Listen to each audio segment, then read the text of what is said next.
olandelayo uyomlangeni phela Oscar Dlamini.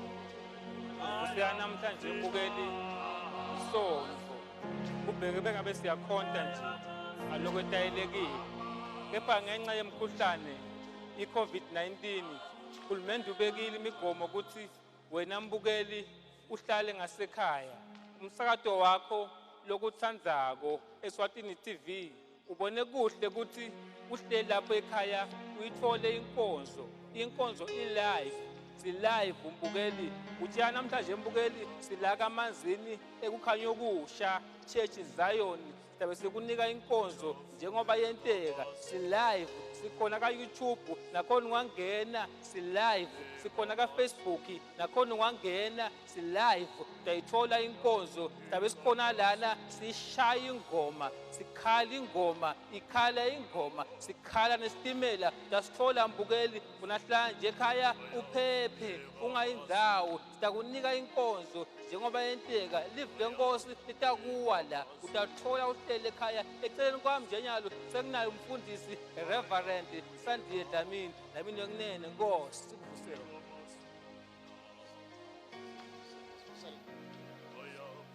Siyabonga mfundisi. Lamthi umsakazo uTithombe eSwatini TV ukhona la khaya utonika nje babukela inkonzo i-live njengoba yenteka. Ngakusise nje kanqe ngisingabe leli bandla nje kahle kahle ekhanya okusha lisuka kuphi nje nqe?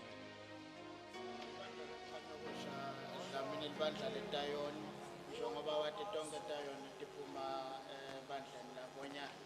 Kodwa leli ngekubuka tindzaba tentutfuko nendzaba tendlondlobalisa emalunga tingabuki nje ukuthi sikhulisana kamoya kuphela. Lase liyakheka-ke liba nelisu lelisha lekakhulu umqhubi walelo hlelo kwakunguBishop AM Dlamini losowabeka phasi. Siyabonga Nceku. Umbukeli sovile ekhaya ukuthi ibandla sisuka kuphi, chamuka kuphi. Sihlangana namhlanje mfundisi umhlaba uhlaselwe ngumkhuhlane i-COVID-19. LeBhayibheli lithini Nceku ngetimo ethi njengale? Dlamini kude lokwenza leli semakhosi lasikhuthatha ngalo ukuthi asikhulekele leli nawubuka incwadi yeDikhonika tesibili sahloko sesikhombisa nesi-14. Yeah. Tehlakalo tiba khona akusiyo into lensha Kunjalo. kodwa nje kuba kumethemba sikhathe nekufuna buso bakhe nekukhuleka kuye ngoba lokho kusendela ukuthi sikhone lokuthi sihlale njalo siqhumana nalokho lokukhona kutawenza akusimbo nje lengasethusa asethembe. Mfundisi nani libandla nje nibhekile Nceku yenkosi ukuthi ni-comply emigomeni ephasiswe nguhulumende nayiPhalamende ema-regulations e-coronavirus yeminyaka yanga-2020. Part 2 number 3 Nceku ukhuluma ngekuthi wonke umuntu lapha kuveni ufayekasi nebaholi bemabandla ubheke bathathe isinyathelo uqiniseka ukuthi awanzi lo mkhuhlane. Ingabe libandla lekukhanya okusha Church Zion yini lelikwentile kuhambisana nalo mgomo lo? Dlamini nathi live nalikhuluma sathi khanza umcuba ukuthi silibambise ngayo ngendlela esiba singalibambisa ngayo. Sikhuluma nje nyalo savele sathi kukhonda asekume ikakhulu kade ngoba tendlu tethu letinye tincane simabandla kuba nje kuleyo mikhuleko lesibamba kungemasonto nayo lesichilikela ukuthi ayendi emashumini lamabili njengoba kuyala nguhulumende. Kodwa-ke lokunye siyakuthanda kubazalwane ukuthi abaphephe basemakhaya bahlale bahlanzekile, bageze tandla, bafake nedivikelo temakhala nomlomo ukuthi kodwa-ke sesiqale nelihlelo lokuthi simane singene nala ko-Facebook nako-WhatsApp sikhuthatane ngalamagugu esinawo.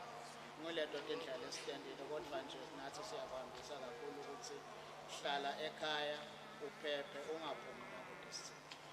Hlala ekhaya uphephe ungaphumi nakude sidingo. Siyabonga Nceku yenkosi. Mbukeli sila kaManzini ekhanya okusha Church Zion. Uyayithola inkonzo namuhla, uyathola live lenkosi. Ukhona mfundisi Reverend Sandiye Dlamini utawushumayela.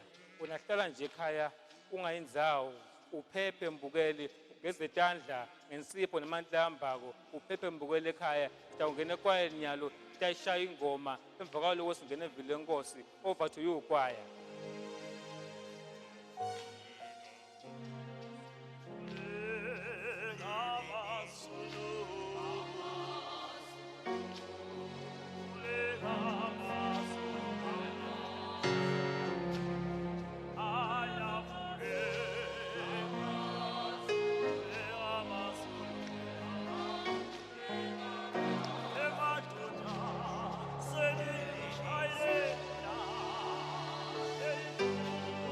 Mina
likaJesu athathe libandla lakhe, naye lo ongasiye walelive utahamba naJesu. Mbukeli sikuvusele egameni lenkosi. Siyakuvusela live lamsakatweni wakho eSwatini TV. Mbukeli sikhona ka YouTube, nakhona live. Sikhona ka Facebook, nakhona live. Dayithola inkonzo lana njengoba yenteka. Ukhona mfundisi wami Reverend Sandile Dlamini, utalibeka live lenkosi, utalithola ekhaya. Ungayenzayo umbukeli, utathola live lakho namuhla. Ikhona inkosi landlini, ikhona inkosi. Lesimo lesi sitawedlula. We gonna praise maswati, standards umhlaba wonke jikelele, lesimo sitawenza. Lesikhathi lesinyalo ngidawucela nje nyalo kude umkholo onsundvu etengembili ente umsebenzi wakhe Titus bayemavimbela evangelist wakhona khona lakhaya ente nje umsebenzi wakhe. Emva kwaloko ukhona mfundisi, siyangena evini lenkosi. Amen. Mbukele.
Sanibonani bazalwane egameni lika Jesu.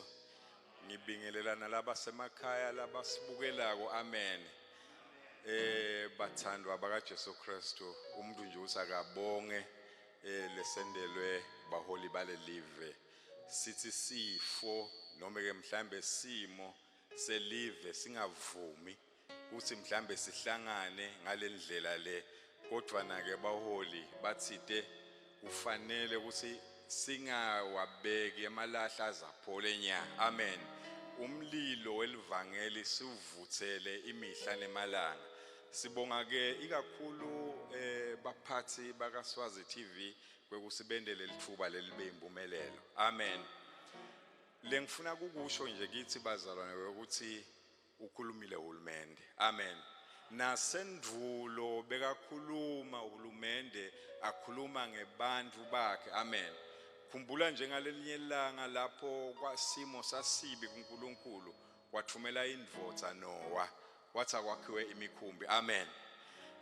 Nalomuhla ke simo siyala, sifo lesi sifuna kusithatha sonke sisibhubhise, kodwa na ke uNkulunkulu ukhulumile ngeliphimbo lahulumende lathi asihlonipheni ema distances ethu. Amen. Sende sure ukuthi siyawafaka emask ebuso. Amen. Nakusho ukuthi kwendekile sathinza mhlambe ema surfaces nawo so sanitize kuqala. Amen. Lomnyeka ngathi buda lo ukuthi lapha ebusweni kwente kanjani asifaki sanitizer khona, sigeza ngayo tandla. Amen. Sishikisha ngayo tandla bazalwane. Amen. Nakusho ukuthi ke mhlambe nakhona usekhaya kunemanti lageletako ufake insipho yakho uwashe tandla kusemizuzu ingabi ngaphansi ka 20. Amen. Kumgcoka ke thina nje lesesibadzala lesimtsinzile 50 sihlala emakhaya singayaluki. Amen bazalwane. Kodwa ke ngaloko ukuthi kufanele ukuthi live lenkosi lelithi nalikhulunyiwe lente umehluko ufuna sihle sihlangane. Sisi noma sihlangene la Sonven sihloniphe i-social distance. Amen. So bazalwane kuze siphile silibone likusasa lethu silishumayele livangeli asilalele lokushiwo baka health. Amen. Choir ngidawucela nje ukusimane sihlabelele ningakahlabeli kodwana ngicela kusho lo ukuthi nathi thina sisekhaya siyathi ukuthi livangele kufanele kusilihambe asingakhohlwa kunikela. Amen. Ilithi live lenkosi nguloyo naloyo akakhiphe umnikelo awumikise endlini yokuthandaza kodwa nakulokusuka ngaphakathi kwenhliziyo yakhe. Amen. Siyadana ke sinayo igroup bazalwane i-account number niyayati nenombolo ya mobile money ikhona lapha sitawufaka iminikelo yethu khona. Ngiyajabula nje lokho ngiyadibona inombolo tiyenyuka nithi livangela lehambe bantu benkosi baphile. Amen.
babe siyabonga Nkosi sisondzela babe phambi kwebuso bakho sithi Nkosi ungcwele simakade wezulu asikamboni lomnye uNkulunkulu lofanana nawe naye Nkosi inceku yakho Jehova isathana ifunza babe livi lakho sithi Nkosi malikhulume Nkosi the now word of God the spoken word my Father egameni lika Jesu Kristu waseNazaretha sithi Nkosi dibonakalise amandla akho nebukhulu bakho mangakhulumi yena kepha khulume wena uNkulunkulu konke lokhu babe makwentele buhle ngedumo lwakho Jesu Kristu we worship you Lord.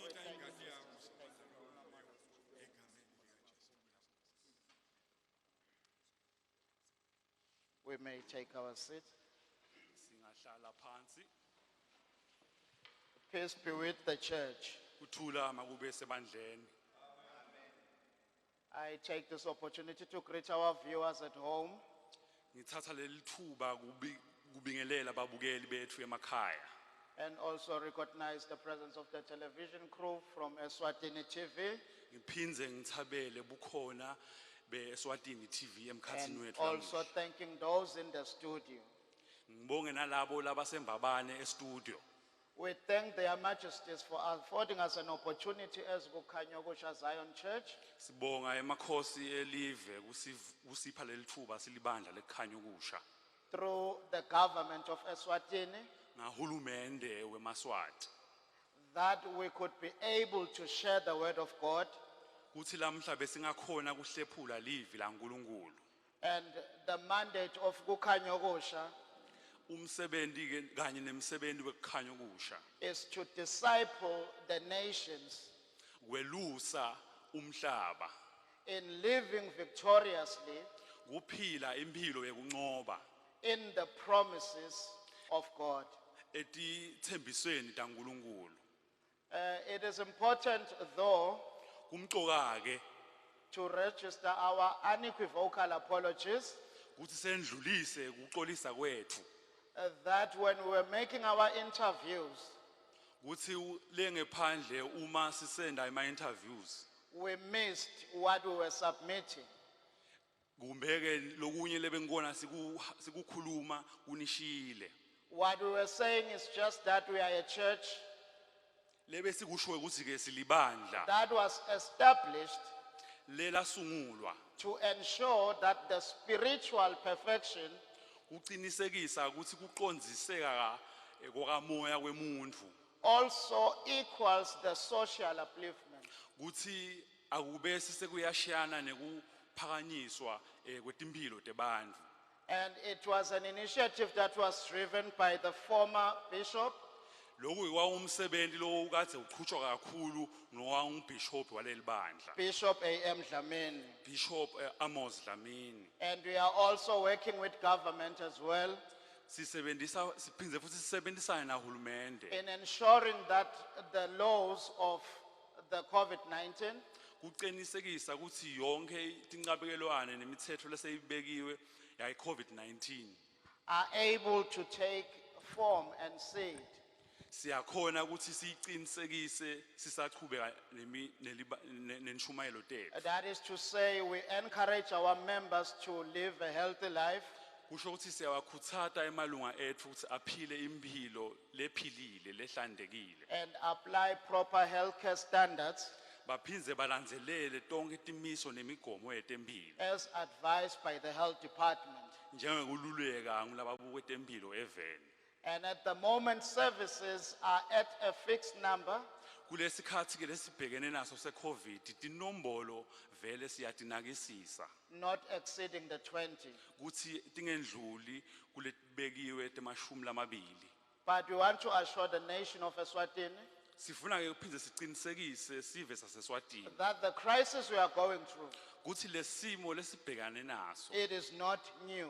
asisiso lesisha. Even in the ancient biblical times, Nasemuva etikhatsini tandvulo there have eBhayibhelini been crises.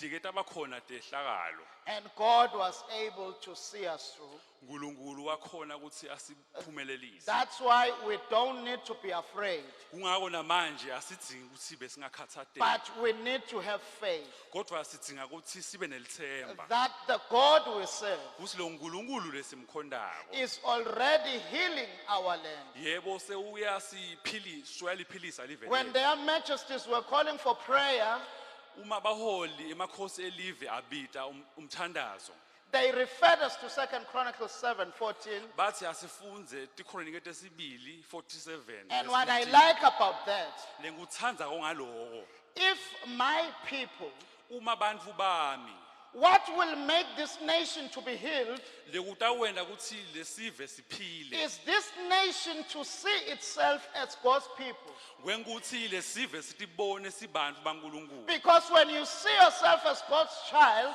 ngoba uma utibona ungumfana waNkulunkulu you would understand the power that your father carries. utawuconza emandla le uyihlo anawo And you would trust him that he's gonna heal you. and utawumethemba ukuthi utakuphila That's why David at some point says, kungako Davide ngalesinye isikhathi uthi even though I walk noma ngihamba through the valley esigodzini of the shadow selithundi of death, lekufa I will fear no evil, angeke ngesabe for thou art with me. ngoba yena uNkulunkulu unami So I'm trying to say, ngedama ke kuthi this crisis lesimo lesibhekene naso is surely gonna pass. ngempela sitawendlula Because we have a God ngoba sina who uNkulunkulu is healing our nation, le aphilisa We have a sive God sethu. sina who uNkulunkulu is fighting our battles, lo silwelako We have a timbihle God sina who uNkulunkulu is moving us from one point of dimension to the other. lo sisusa kulenye indzawo asimikise Because kulenye it's our season to prosper, ngoba sikhathi sethu it's sekuphumelela our season to shine. sikhathi sethu If sekuqhakaza the devil thinks COVID-19 uma sathana becabanga ukuthi is i-COVID-19 gonna shut down the promise of God itawuvala tithembiso in taNkulunkulu our lives, etimphilweni tethu he must think again. kumele acabange kabusha Because it's our time. ngoba sikhathi sethu Say lesi. it's my time. thani sikhathi sami lesi Let me not bore you. anginganibhori ke bazalwane To those that have forgotten my name, I'm Rev Sandile Dlamini. kulabo laba sebakhohliwe ngumfundisi Dlamini I'm the presiding officer or pastor here in this church. ngumelusi waleli bandla lekhanya Standing next to ukusha me, it's lo Mr. eceleni Mzwandile kwami Dlamini, ke ngubabe kunene Mzwandile and he'll be interpreting for us today. le kwakhe kuhumusha livi May laNkulunkulu we lamuhla quickly go through scripture ngicela ke ngekusheshsha singene evini lamuhla and go to the book of 2 Samuel. sihambe siye encwadzini yaSamuel wesibili We shall read verse 21. sitawufundza verse 21 kodwa wayiphi ichapter 2 Samuel Samuel wesibili chapter 21. chapter 21 Oh, chapter 21, verse 22. chapter 21 verse 22 My apologies. ngixolise kuloko bazalwane I am really not a mathematician. angisiye sotibalo We shall read in English. sitawufundza ke ngesingisi I'm reading from the Amplified Version. ngifundza ke kuluhumusho lwe-amplified These four were descended from the giant in Gath, and they fell by the hands of David and his servants. labo ke bobane babayindalelwana yaRefa naGathi bafa babulawa nguDavide nemadvodza akakhe Can we pray? asikhuleke Father, we thank you for your word. It is power, it is might, it gives us direction in times of need. As you enlighten us, Lord, and give every revelation in it, oh Father, may our hearts be alert and may we be attentive, oh Lord, to grasp every promise you have stored in it. In the mighty name of Jesus. Amen. Dear beloved, I was following bazalwane abathandzekako bengilandzelela as we began this journey of church experience sisaqala lolu hambo lwelibandla from the 5th kusukela mhla ka5 of April, if I'm not April. mistaken. And the man of God that ushered us into this experience, emadvodza ke labekathunywe nguNkulunkulu labasifaka he, kulolu hambo he spoke through a topic wakhuluma ngesihloko that was saying to know him and his power. lebesithi kumati yena uNkulunkulu nemandla akhe And that was Reverend L.S. Msibi kwakungumfundisi LS of the FEA. wase-FEA He taught us that it's important to know him wafundisa ngekuthi kumcoka and kumati his mighty power. phindze wati nemandla akhe lamakhulu And Reverend J.V. Mazibuko followed soon after, babe mazwibuku naye wasuyalandzela and he gave us a subject on what we call comprehensive insurance. wasinika sifundo ngesihloko lebesikhuluma ngekupheleliswa kwekucinisekiswa Because what we need in a time of crisis ngoba lengikona sikudzinga etikhatsini tebumatima is an assurance that we are cushioned sicinisekiso sekuthi sivikelekile from whatever dangers may be posed by the crisis. nangoma ngiluphi lihlobo lobungoti lobungeda naleso simo leso And Bishop Casaro followed soon after, nababe Bishop Kasaru wase uyalandzela naye and he taught us wasifundzisa to deal kutsi sikhone kubhekana with all situations that are impossible in life. nato tonke timo letibukeka He ticakekile gave us a empilweni. spirit of being victorious wasinika umoya wekuncoba over everything that could be impossible. kuto tonke timo lebetingabukeka kungatsi ngete tancotshwa And my predecessor just last week, lengase ngami ngiyamlandzela ke evikini eliphelile yena Reverend Matenjwa, umfundisi Matsenjwa he asked us an important biblical question. wasibuta umbuto lomcuka kakhulu ngekwesibhayibheli Who is this man? ngubani lena ndvodza Because you need to know who you're walking with. ngoba kumele wati ucondzise kutsi ngubani lona lohamba You naye. need to know who is your savior. udzinga kwati kutsi ngubani umhlengi wakho Because when the storms come, ngoba uma tivunguvungu tita you need to run to the one you know. udzinga kutsi ubalekele kulona lomatiko And from the scripture we have just written kulesi or read, kulena ncwadzi lesisandza kuyifundza allow me to speak to a topic ngivumele ngikhulume etikwansi sihloko of the God who is fulfilling his promise of victory. sihloko lesithi uNkulunkulu logcwalisa sithembiso sakhe sekunqoba Or sealing the promise of victory. loshicilela sethembiso sekunqoba God is a God who will never forget us no matter what. uNkulunkulu longede asikhohlwa noma ngabe kusiphi And isimo. he is mindful of every promise that he has made. uyacabangisisa futhi njalo njalo ngato tonke tithembiso If he latendile has promised us victory, uma asethembise kunqoba he's surely gonna fulfill his promise of victory. utogcwalisa leso sithembiso If he sakhe has sekunqoba. promised us healing,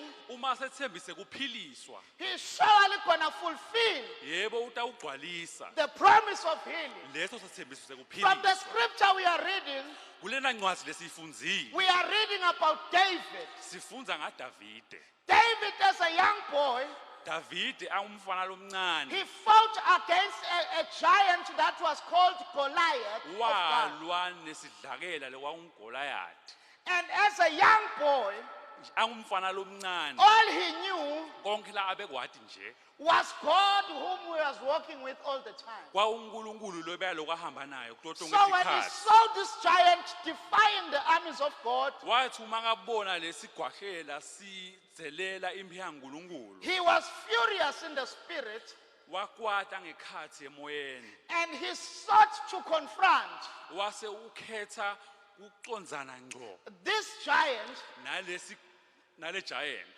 that was compromising or defying the armies of God. lebekadze idzelela imphi yaNkulunkulu And the Bible says iBhayibheli ke lithi when David was about to confront the giant, uma Davide asazuthatha tinyathelo he took tekucondzana 5 nale ndvodza smooth stones wathatha imatshe labangu5 lamsheleleti But to kill the giant at the time, kodwa kunqoba leso sikhwahlela ngaleso sikhathi he used one stone. wasebenzisa litshe linye. Now it has been a question, Kubeke nemibuto, why would David pick 5 stones Davide wadzingelani and ukubusa only use one? bese usebenta linye? Was it because he feared he might miss? Kwakungukuthi yini abemesaba yini? But this is what I understand. Kodwa ke naku lengucondzako. David understood Davide waconza that when you become victorious over one crisis, ukuthi uma unqoba simo sinye there are more crises that you need to deal with. kunaletinye timo lodzinga ukuthi So he bongalwa gathered nato. stones Manje kwalungisa ematshe that were enough lebe anele for him to deal with each and every crisis. lebe ukuthi anganqoba endlu kuto tonke timo lebedingeta As kuye. nations of the world, Sithi iveke we temhlaba are dealing with the giant that is called coronavirus. silwane sikhwahlela lesithi And i-coronavirus. if you look at the word corona, Kodwa uma ubuka leli gama lelithi corona it means crown. lisho umqhele, crown. And crown, And umqhele it's under the care of a kingdom. lingephasi kwembuso tsite. Now, there is a kingdom behind Kunembuso ke ngemuva, the spread of coronavirus. ngemuva kwekuchitheka kwaleli gciwane There is lecorona. a kingdom that is behind Kunembuso ke tsite, the viciousness of coronavirus. umbuso lokhona kulobudlwangudlwangu nebumadima waleli gciwane. That's why today we are speaking about over 4 million people Kungako lamhla ke sibikelwa ngetinombolo letingetulu kwetinkulungwane letine have been infected. lekuthiwa sebanalo leli gciwane. And over 200,000 Labangetulu ke kwa or more 200,000 ngoba have ngetulu been kwalo reported dead. sebabike ukuthi bashile Because this virus is deadly, ngoba leli gciwane liyabulala. but we need to understand Kodwa ke singa sisiconze if we are dealing with a situation that is driven by the kingdom of darkness, uma silwa nesimo lesiphushwa simo we sebumnyama need the kingdom of light to be victorious sidzinga over. umbuso wekhanya ukuthi sinqobe leso simo. We need to have those smooth stones to prevail over it. Sidzinga lawo matshe aDavide kunqoba leso simo. Because with my 2 cents medical knowledge, Ngoba nje ngete science titodwana I know that viruses come from a family. ngiyathi kusemagciwane achama ngaphasi emndeni When tsite. you deal with one virus, Uma uthi usebenta ngalinye you must be ligciwane ready for the next. kumele ulungele ukuthi That's why the ulwe world nalelinye. dealt with Spanish flu. Ngiko ke sathi uma sendlula ku Spanish flu. That's why the world was dealing with swine flu. Kungako umhlaba ukwabhekana nane swine flu. And now we are dealing with coronavirus Nyalo sesilwa neligciwane lecorona because we are dealing with the famine.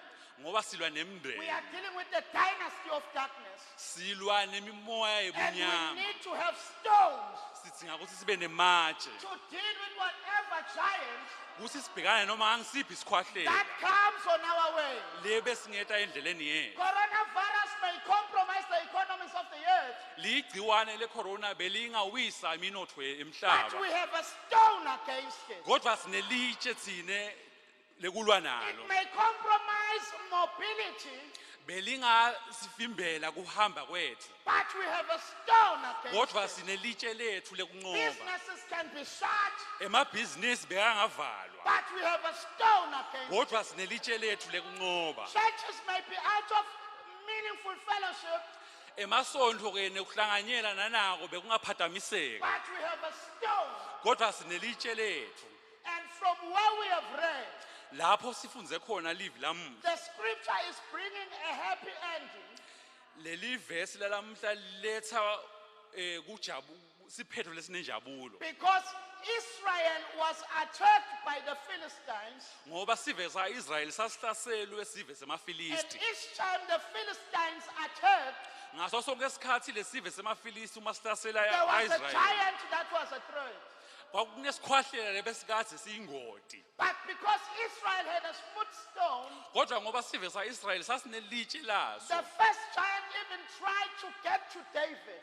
Leqala sikhwahlela saqala ukuthi sazama ukuthi besinganqoba Davide. But one of David's men Kodwa munye webantu baDavide murdered the giant.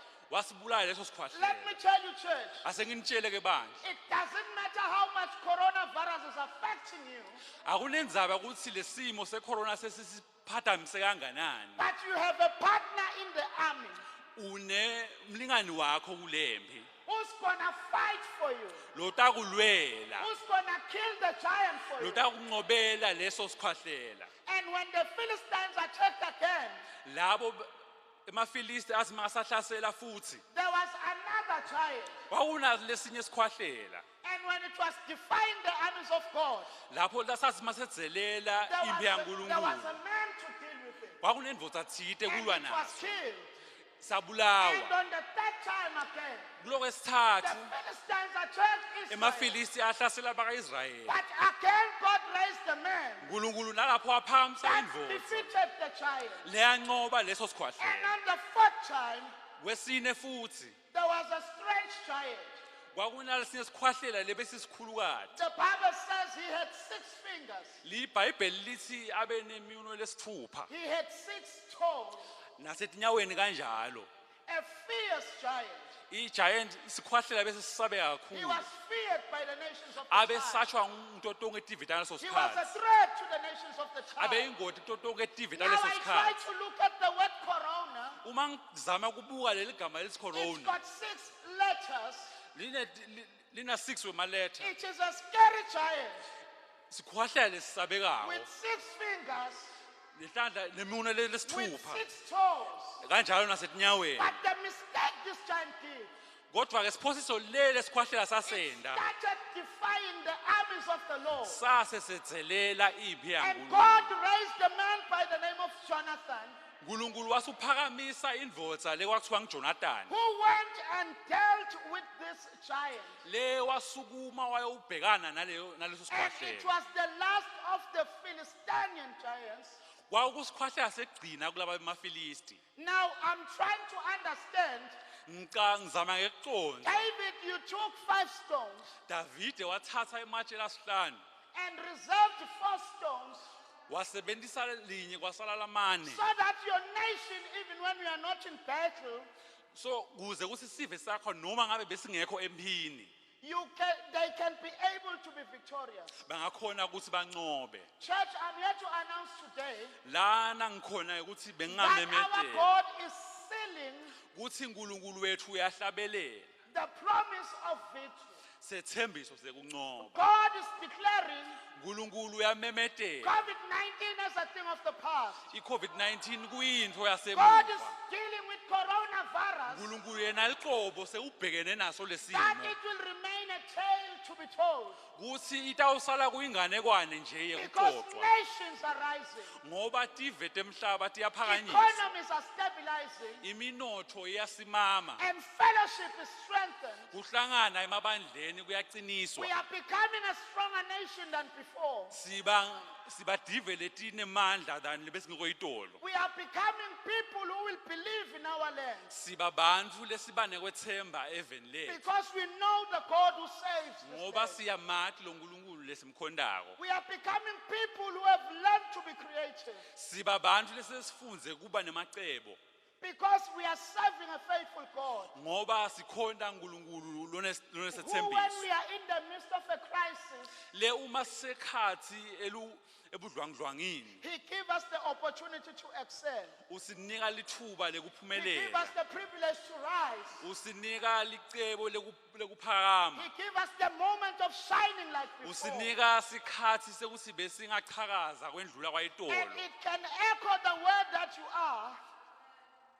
It can emphasize the word that you are, lingagcizelela lobungitsi betfu that you are the new light. kutsi ukukhanya lokusha Because this light must shine ngoba leli lambu kumele ukuthi in likhanye the midst of COVID. ngalesikhathi secovid And we are here to pray silana-ke kutewuthandaza that God, as you are sealing kutsi nkulunkulu lapho uhleti ushicilela your promise of victory, sethembiso sakho sekuncoba we are making a declaration of victory. senda simemetelo semphumelelo No business will suffer.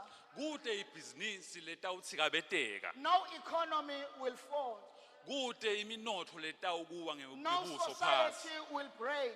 kude imimango letawudzatshulwa ngilesimo Because our God is faithful ngoba uNkulunkulu wethu wethembekile to the promise of victory. wethembekile esethembisweni Let sakhe us, sempumelelo let us receive our victory today. asemukele kuphumelela kwethu Because lamuhla the giants have been destroyed.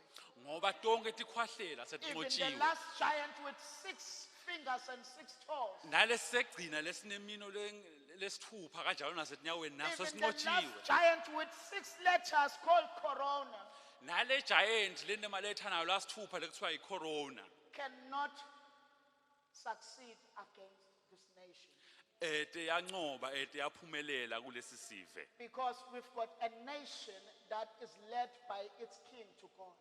ngoba sive lesiholwa buholi baso We have a kuNkulunkulu nation that is led by its government to God. ngoba sive lesiholwa nguhulumende kuNkulunkulu We have a nation that comprises of subjects that are worshippers of God. sisive lebantu bakhona babadumisi baNkulunkulu And God dwells in this land.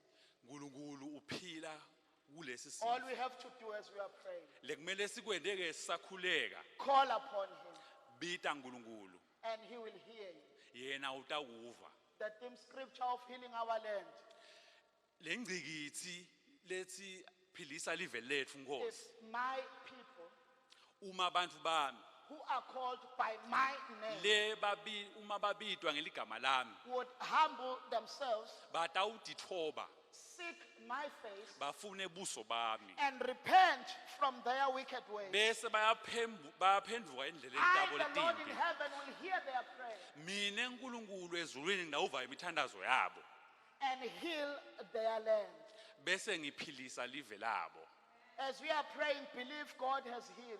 sisathandaza Yes, sir. kholwa wethembe ukuthi uNkulunkulu As you, sewuliphilisile believe, lelangwane as you are at home, believe that something is changing. usesekhaya thandaza ngekholwa ukuthi Don't kunelishintsho give lolukhona up.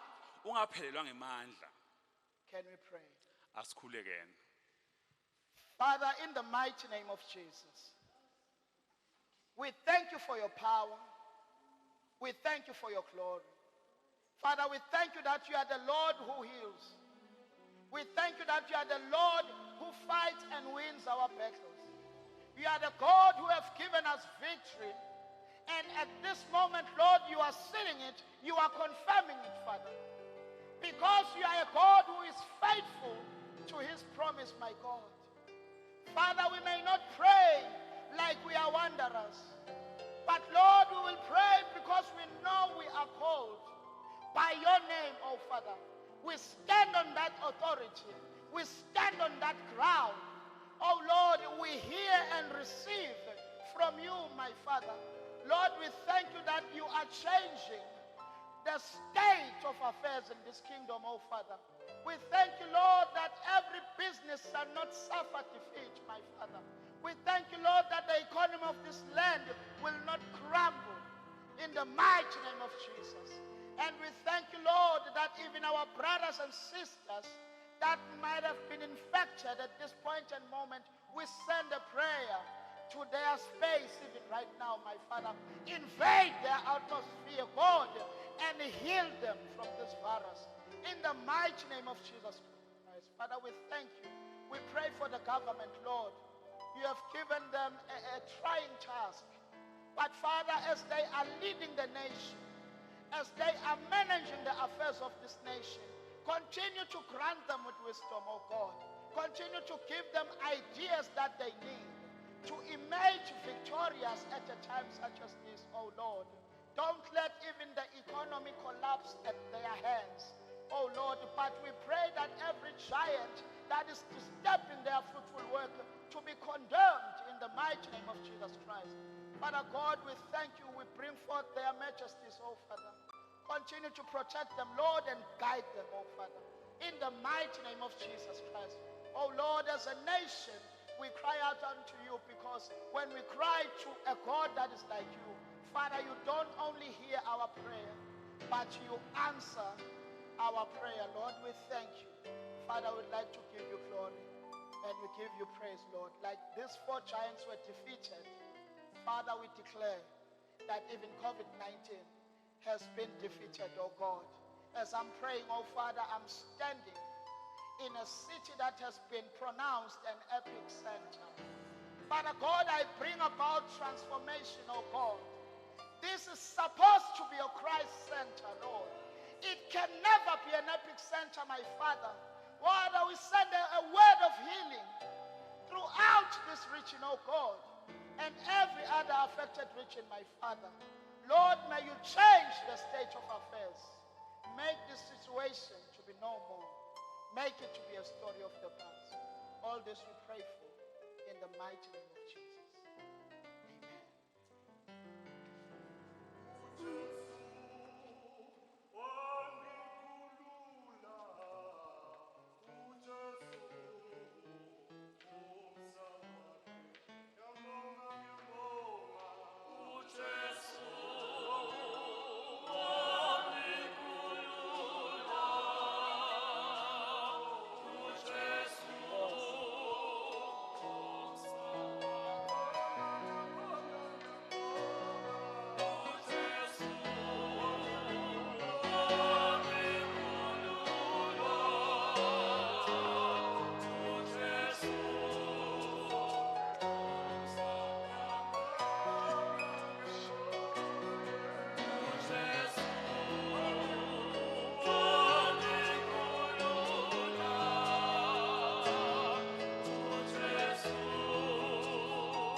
ngishaya ingoma sikhona sitimela siyakhala mbukeli lapha ekhaya ngishiyo nasiqala kuse live la ekhanya kusha church eZion kwashunyayelwa eshumayela enceku yenkosi siyabonga Reverend Sandiwe Dlamini what a word inceku washumayela mfundisi we have a stone against it asenzenza ukuthi coronavirus uqhamuka ngaliphi ihlobo but nathi we have a stone against it uthi David ngelanga you come to me with a spear with a sword and a javelin but I come to you with the name Jehovah ukhona Jehovah uNkulunkulu uyaphila namuhla sithembe Jehovah yena yedwa nakule simo lesi se coronavirus sithembe Jehovah yena yedwa mbukele ekhaya sikhona la ekhanya okusha church eZion uyithoyile inkonzo wathiwa live lenkosi njengoba linjalo si live la wena phepha nje ekhaya uqhubeka uphephe eceleni kwami nyalo sekunayo umlangene ngibabe Gideon Dlamini siyavusela Nkosi amen mbukele babe Gideon Dlamini umlomdala uthunywa ngumbishop kunamledo nje lefuna wethule umledo wabishop Nkosi Dlamini amen awu mbishop uthi angithulise ebandleni ngithulise nemhlabeni wonke kaNgwane sibonga kakhulu nako umsebenzi omkhulu wento ngahulumende njengoba livize lifunziwe namhla ukuthi sematshe nakangi5 asho ukuthi asihlome ngato tonke tikhali lokusho ukuthi nako engcaloko na uhulumende siyamkhutsata nje kuloko uthi kangiqhubeke umbishopi ngikhutsate ebandleni lekukhanya kushana wonke emabandla lokho avunyelwana ngako ekutheni libandla limkhono nesiphanga ekulweni nalolu bhubhane lolungaka njengoba siva uhulumende afunza ngato tonke indlela kodwa nasiqonzisa kuwo Stayoni tonke kaNgwane nawe makholwa uthi angikhumbude nje ukuthi indzaba desiguqo solo timile bazalwane ngoba esiguqweni ngilapho ungakhanza ukuthi sokuthola kakhulu lokugula nase tinkonzweni ke tinkonzo tamiswa kwathiwa labane sicelo lesithide bangasenda kodwa ke ikakhulukazi ukhanzela baye basendlini letincane labathandazela khona ukuthi babuke kakhulu ukuthi kuphephe libandla kuyachutshekwa nako lokho ukuthi akume ngemumo sichubeke silibandla lonke eSwatini silalele imithetho yahulumende kuthi thini silalele nemakhosi elive njengoba live la kaNgwane linaNkulunkulu lihlala naye la kaNgwane wamenywa ngamakhosi bosomhlolo ukuthi abe khona nemakhosi anamhla solahamba lapho ekutheni uNkulunkulu ulakithi sisive sakhe sihlala naye siyamemeda njengoba live lenkosi lishido kukhumbuta ke njalo njengoba kwashiwo ukuthi emabandla onke nakakhona angasebenzisana nakunamhla bathi bo social media ukuthi nalabakuphi njengoba labandleni nje sinayo ama group lamaningi abo WhatsApp nabo Facebook lapho sikhuluma khona ngale live lenkosi sihlephulelana nakhona lakhala ngime khona kukhona so ngikokumbishop lathi angikhutsate kakhulu eveni nakubazalwane mhlambe kokugcina nje uthi asikuhlanganise nelive lenkosi ekutheni wona kuthiwa sigeze tandla onke malanga live lenkosi nalithi asigeze inhlitiyo tethu kuhlale tihlandekile konke kungcola kuyafana ngamashina ukugeza letandla nje ugeza inhlitiyo wathi ugeza inhlitiyo kuyahambelana ukuthi onke malanga nasigeza tandla sathi sigeza inhlitiyo tethu uzethi singamtheleli lomunye nathi singangenwa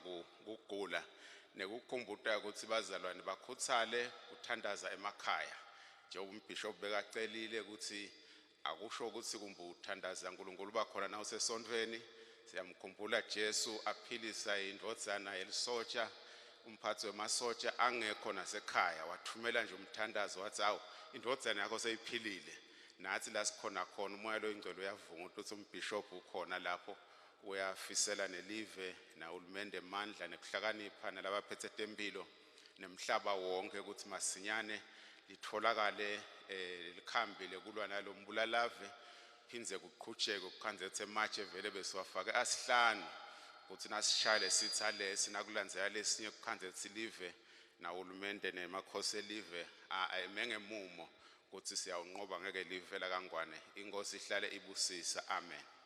Amen. Mbukeli, siyabonga Mbukeli wabeka umlangene umledo wabishopi. Siyabonga bishopi.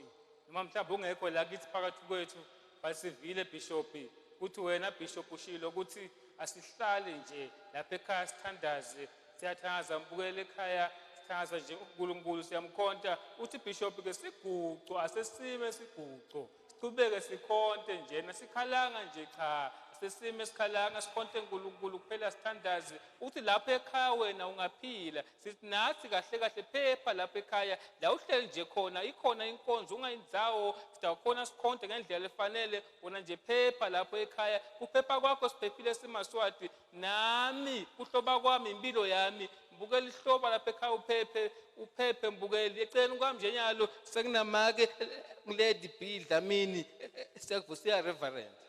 Ngiyakuvusela Nkosi.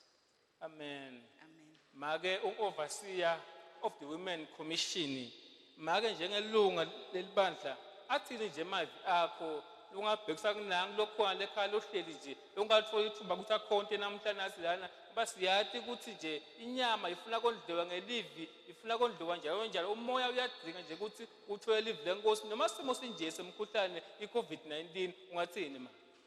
Ngiyabonga Nkosi. Ngibonge kuba eSwatini TV. Ngiphinze Nkosi ngicele ngingakangeni emavini akho. Ngicela kulilela live ngesehlakalo lesehlakele eveni seCovid-19 lesesende kwabalukhuni nekuhlanganyela kwemabandla ukuthi sikhonte.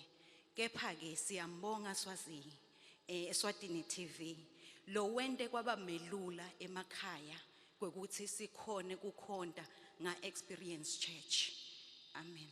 Lengingakusho ke kumbuto wakho Nkosi lo ngibuta wona ngingasho ngithi sibomake emakhaya asichubekeni silifunze livi laNkulunkulu futhi sibomake emakhaya sibazalwane jikelele kuleli la kaNgwane bengingasho ke Nkosi ngithi asichubekeni sishayelane njengoba sihlale sishayelana njengoba lamanye emabandla anawo lama groups abo WhatsApp anawo futhi nema groups abo Facebook bengingasho ngithi asikusebenziseni kanjalo phela eSwatini TV so sendele kwabamelula asithameleni luhlelo la Experience Church ngaso sonke isikhathi kuze imiphefumulo yethu yondleke njalo njalo. Amen. Amen. Make Mbukeli ushaya yona make uthi make nangabe mhlambe uhlele ekhaya ungaphuthelwa phela umsakado wakho lokuthandako eSwatini TV ikhona inkonzo njalo ngemasonto from 8:30 to 10 ungahlala nje ekhaya utayithola inkonzo injengalo injalo uthi make ke batawuqhubeka nje bashayela incingo bafonelane naka WhatsApp batawuba khona bangena na Facebook bakhulume nje imlayeto yakhona labandleni wena Mbukeli hlala nje ekhaya uphephe sifisile ukuthi kubona uphephe ekhaya Mbukeli bakuphepha kwakho kuphepha kwelive eceleni kwamnyalo sekunababe kumzwandile kunene ungdean of church programs sikuvusele imali Sivusele kakhulu Nkosi kuwe nasesiveni emakhaya. Amen. Siyati ukuthi libandla nawo impilo talo sihlangana nje namhlanje na umhlaba ubhekene nesimo umkhuhlane iCovid-19 ingabe inhlelo letikhona lakhaya lesimo lesi kusithikamete kanjani nje? Sibonga kakhulu Nkosi nathi silibandla lekukhanya ukusha lo mkhuhlane lovelile usithikabete kakhulu etinhlelweni tethu. Kucala nje ekutheni ngaphandle kwekushumayela livi ekwakhaneni emoyeni sinetinhlelo tekunakekelana siyafisa kwatana emakhaya siyafisa ukuthi sihambele sinetinhlelo tekuhambela nalaba phathekile enyameni kodwa ngenxa yaso lesimo sesigcina nje tincingweni asisakhoni ukuthi besingahambisa livangeli kulabo labethe emandla ngekuphatheka ukuthi bangahlanganyela kunye nathi netinhlelo nje ukuthi kufana ne-evangelism ukuhambisa live lenkosi kulesikhathi lesi asikhone ukuthi nje besingaphakamisa tipikati ethu lapha kakhoza sibite abantu sishumayele live konke lokhu kumithelela lesibonayo ukuthi ayisiyo lemihle etinhlelweni tethu nekuhlangana kwethu nje sisodwana la ngoba ngaphambi kokuthi kungene inkonzo siba netinhlelo tabo Sunday school sikubita ngeticheme tabomake ticheme tabobabe labasha na Sunday school esimbita ukuthi bishops lakhaya kodwa solo ke kuvukele simo lesi asikhona sibe singahlangana letinhlelo lethu tiyasita ngoba tikhona ukuthi tikhulume nemuntu ngqo ngaphambi nje kube besingangena enkonzweni sikhulumise live naletinye tinhlelo tekuhlangana nje emakhaya lasihambelana khona ngoba silibandla sikholelwa kakhulu ukuthi silibandla leliphilayo nelive leliphilile kumele kuphilwe emakhaya abantu labathathene bafundziseke bakhane emoyeni bakhuthatane konke inhlelo totimile kodwa nje sibonga ukuthi kulesikhathi lesi libandla lisukumile langathi dzebelele lasukuma kwasukuma innovation siyetama ukuthi besingahlangana kona la senebo conference call kubo Zoom kubo Skype indlela besingayendi lese isikhuthathile lesi simo lesi ngoba sifuna kuncoba nguloko nje la lengathi bengingaphawula Nkosi. Sibonge kunene sibonge Timandla mbukele Swatini TV sikhona la si live siletha inkonzo njengoba enteka sibonge mbukele ukuthi ube nathi inkonzo icala lana @8 kuze bekunyalo ukhona mbukeli uhleli njena ubuke inkonzo qhubeka ke naviletako ube nathi sitawuqhubeka njalo singene siye kulamanye amabandla utayithola inkonzo njengoba injalo hlambukele ekhaya uphephe kuphepha kwakho kuphepha kwesive semaswati sine nawe asihlangane evikini letako same time same grace same power same anointing stay home stay safe stay blessed shalom.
Libasha